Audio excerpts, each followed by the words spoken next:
ফার্স্টে তোমরা ইনস্টাগ্রামের ফানি ভিডিওটা দেখো, তারপরে ফানি কমেন্টসগুলো চেক করবো। Let's go. तो चलिए शुरू करते हैं।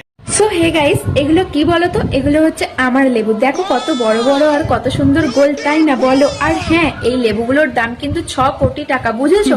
তোমরা যদি কেউ আমার লেবু খেতে চাও তাহলে আমাকে কমেন্ট বক্সে কমেন্ট করো। Bye bye guys, by.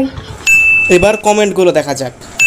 লেবুগুলো খুলে গেল কি করে? আরে ভাই, লেবু লেবুর জায়গায় আছে, এই দুটো হচ্ছে স্যাম্পেল।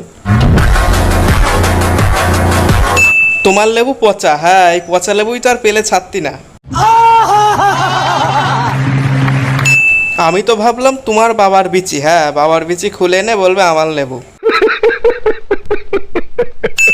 লেবুতে দাগ আছে, নেবো না। দাগ লাগা মাল খায় না। কেন? অন্যের ঝাড়া মাল যখন ঝাড়ো তখন সেই বেলায় দাগ থাকে না। প্রথমবার 4টে লেবু একসাথে দেখলাম। হ্যাঁ, তো চোখ তো না, আল্ট্রাসনিক ক্যামেরা, ভেতরের জিনিস সব দেখতে পাস।